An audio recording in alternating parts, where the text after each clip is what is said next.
Hello friends, केम छो? तारानी kitchen रसोई में आपનું સ્વાગત છે। તો આજે આપણે બનાવીશું ચિકન પકોડા।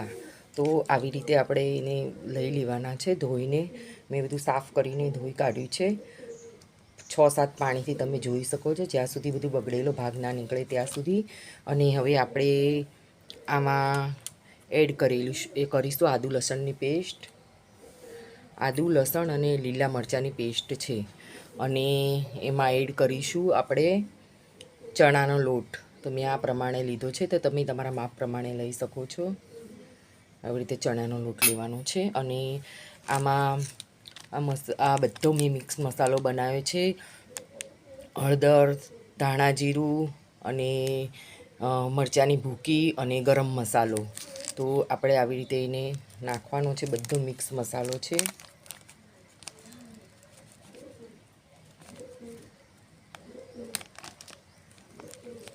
આવી રીતે મસાલો નાખવાનો છે। અને મેં આમાં કોઈ કલર એડ નથી કર્યો। અને આપણે આવી રીતે ઓઇલ નાખીશું એમાં, બરાબર। અને હવે આપણે આમાં મીઠું એડ કરીશું। તો તમે જોઈ શકો છો આવી રીતે આપણે બધું એડ કર્યું છે। અને હવે આને આપણા હાથ વડે મસળવાનું છે। આવી રીતે મસળવાનું છે હાથ વડે।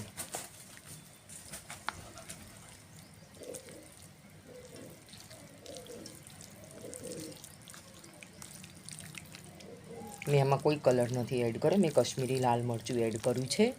તો તમને તીખું જોઈએ એ પ્રમાણે એને લીલા મરચાં બી એડ કર્યા છે। અને ગરમ મસાલો આપણે જે રેગ્યુલર યુઝ કરીએ છીએ એ। અને આવી રીતે બધું મિક્સ કરી અને લીંબુનો રસ છેલ્લે એડ કરવાનો છે। અને દહીં બી તમે એડ કરી શકો છો, પણ આમાં લીંબુનો રસ હોય તો સારું લાગે દહીં કરતાં, એ તો દહીં પાણી છોડે છે। અને આવી રીતે આપણે એને બરાબર કોટ કરી અને 2 કલાક માટે એને મેરિનેટ થવા દેવાનું છે। તો બધો મસાલો બરાબર અંદર એક પીસમાં અંદર મિક્સ થઈ જાય અને એનો સ્વાદ જ અલગ આવે છે। તો આપણે આ ચિકન આવી રીતે બધું મારું ચિકન મસાલા જોડે એ થઈ ગયું છે। અને હવે આપણે આને 2 કલાક માટે ઢાંકીને મૂકી દઈશું। અને પછી આપણે એને તળશું, તેલમાં ફ્રાય કરવાનું છે। તો તમે જોઈ શકો છો બધો મસાલો એની જોડે મિક્સ થઈ ગયો છે। અને તમે આમાં વધારે ચણાનો લોટ ઓછો લાગતો હોય તો તમે વધારે એડ કરી શકો છો। હું ફિલહાલ હમણાં એટલો કરું છું, પછી મને લાગશે તો છેલ્લે કરીશ। બાકી મસાલોને તમારે બધું મિક્સ કરી દેવાનું છે। તો એ અંદર પીસમાં બરાબર એ થશે અને પીસનો અને પકોડાનો સ્વાદ જ અલગ લાગશે। બાકી તમે તાત્કાલિક મિક્સ કરીને તળશો તો તેનો સ્વાદ અંદર સુધી નહીં જાય અને મજા નહીં આવે તમને। એટલે તમે આવી રીતે કરીને તમે એને બનાવી શકો છો। એમ 2 કલાક રહેવા જ દેવું પડે તો જ એનો સ્વાદ સારો રહે છે।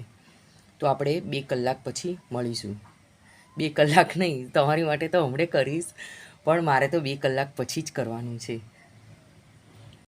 ફ્રેન્ડ્સ, અહીં આપણે પેન મૂકી દીધું છે અને હવે આમાં આપણે તેલ એડ કરીશું। તો અહીંયા આપણે તેલ એડ કરી દીધું છે ને અહીંયા તમારા માપ પ્રમાણે તમે કરી શકો છો।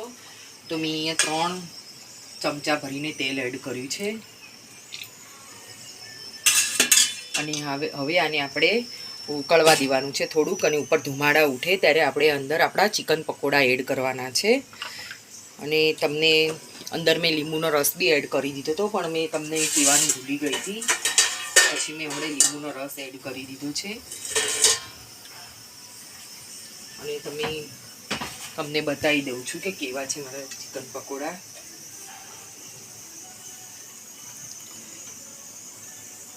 આ રીતના છે। તો આ તેલ ગરમ થાય એટલે આપણે હવે એને ડીપ ફ્રાય કરીશું। અહીંયા આપણું તેલ ગરમ થઈ ગયું છે, તમે જોઈ શકો છો ધુમાડા નીકળે છે। તો આ સ્ટેજમાં આપણે અહીંયા આ ચિકન પકોડા છે તે એડ કરીશું। આપણે હાઈ ફ્લેમ રાખવાની છે।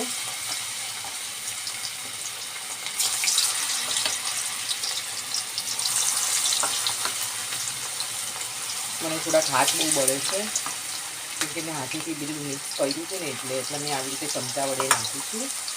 તમે હાથેથી બી નાખી શકો છો।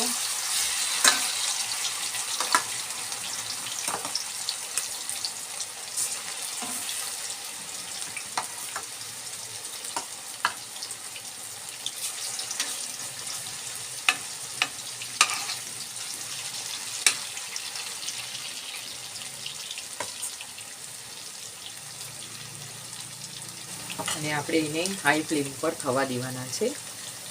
અને લો ફ્લેમ પર કરશો તો તમારા પકોડા અંદરથી નહીં પાકે અને બહારથી બી બરાબર નહીં પાકે. અને હાઈ ફ્લેમ પર કરશો તો બહારથી અંદરથી પાકી જશે ને બહારથી એકદમ ક્રિસ્પી બનશે. તો આવી રીતે આપણે એને 5 મિનિટ થવા દેવાનું છે.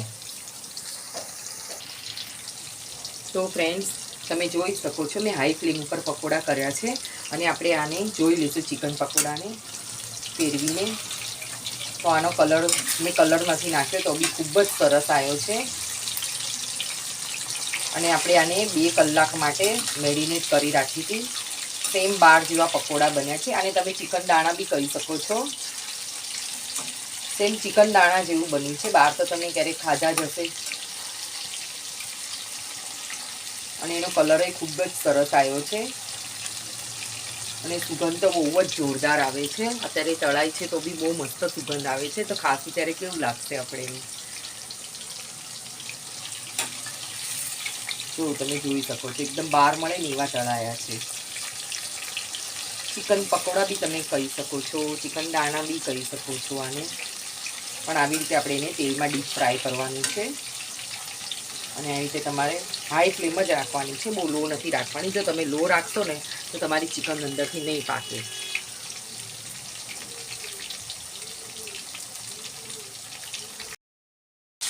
તો ફ્રેન્ડ્સ, તમે જોઈ શકો છો આપણા ચિકન પકોડા, ચિકન દાણા કેવા સરસ ફ્રાય થઈ ગયા છે. તો આપણે હવે આને પ્લેટમાં સર્વ કરીશું. અહીં આપણે ગેસની ફ્લેમ થોડીક હવે એકદમ લો કરી કાઢીએ, પછી આપણે એને કાઢીશું.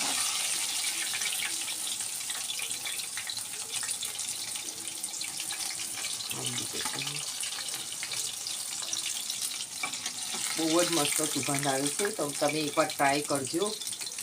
અને તમને મારી રેસીપી કેવી લાગી, સારી લાગી હોય તો લાઈક કરજો, સબસ્ક્રાઈબ કરજો અને કોમેન્ટ કરજો.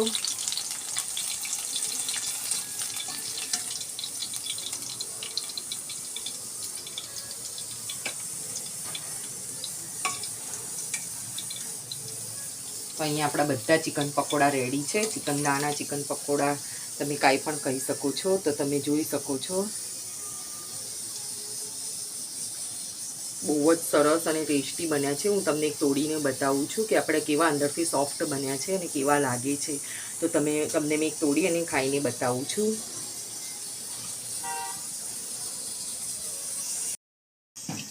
તો ફ્રેન્ડ્સ, તમે જોઈ શકો છો આપણા ચિકન પકોડા, ચિકન દાણા રેડી છે. તો આપણે હવે આને તોડીને જોઈશું કે કેવા બન્યા છે અંદરથી, અને કાચા છે કે ચડી ગયા છે. આપણે હમણાં તમારી સામે તોડીને જોઈશું. આપણે તો મેં આ પકોડું લીધું છે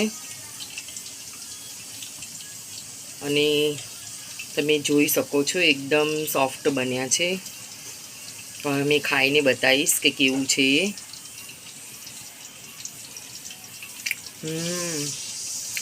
બહુ જ સરસ ચટપટા અને સ્પાઇસી બન્યા છે. તો તમે એકવાર ટ્રાય કરજો ફ્રેન્ડ્સ. તો તમને મારી આ રેસીપી કેવી લાગી, લાઈક કરજો, સબસ્ક્રાઈબ કરજો, દોસ્તોમાં શેર કરજો. એકદમ સોફ્ટ બન્યા છે, મોંમાં ઘૂલી જાય એવા મસ્ત. બહારથી ક્રિસ્પી અને અંદરથી સોફ્ટ બન્યા છે. હું વાત કરું છું તો બી મારા મોઢામાંથી પાણી આવી જાય છે. બહુ જ સરસ બન્યા છે ફ્રેન્ડ. તમે ટ્રાય કરજો. આવજો ફ્રેન્ડ.